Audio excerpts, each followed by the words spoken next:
వాళ్ళ నాన్న మీద ఫిర్యాదు చేసిందట. ఎందుకో ఏమిటో ఆ సంఘటనను మన స్కూల్ విద్యార్థులు ఇప్పుడు నాటక రూపంలో ప్రదర్శిస్తున్నారు. మనం ఇప్పుడు చూద్దాం.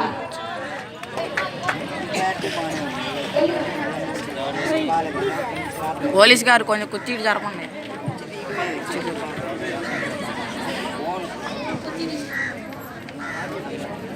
మా మైకి నా పేరు హనీఫా. నేను 2వ తరగతి చదువుతున్నాను. మా నాన్నగారు లేదు మేడం, మా నాన్నగారు ముందు 1వ తరగతి బాగా చదివి మంచి మార్కులు గ్రేడ్లు సంపాదించమన్నారు. నేను బాగా చదువుకున్నాను, బోల్డెన్ ప్రైజులు కూడా తెచ్చుకున్నాను. ఇవ్వండి, ఇవన్నీ వల్లే కాదా?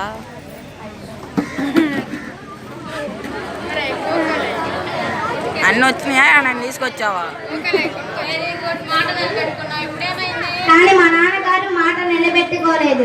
ఇప్పటికీ కూడా మా ఇంట్లో మరుగుదొడ్డి కట్టించలేదు. మీకు ఫిర్యాదు చేయడానికి వచ్చాను. మీరు మా నాన్న మీద కోప్పడాలి. 8374913661. చెప్పు. ఇస్మాయిల్ గారేనండి మాట్లాడేది?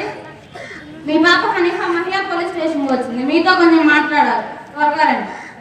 మీ నాన్నగారు వస్తానన్నారమ్మా, కాసేపు అక్కడ కూర్చో.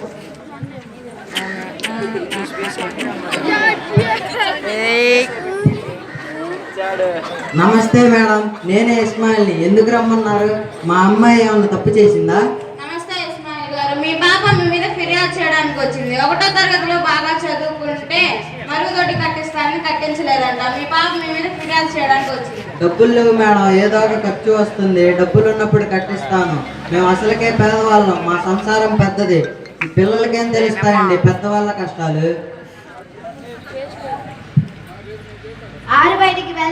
ఆరు బయట బయలుకి వెళ్తే కుక్కలు పందులు మీద పడుతున్నాయి. ఈగలు దోమలు పెరిగి దుర్వాసన పెరిగి రోగాలు వస్తున్నాయి. నలుగురు మమ్మల్ని చూసి నవ్వుతున్నారు. బహిరంగ మల విసర్జన తప్పు, అనాగరికమని మా స్కూల్లో కూడా బోధించారు. స్కూల్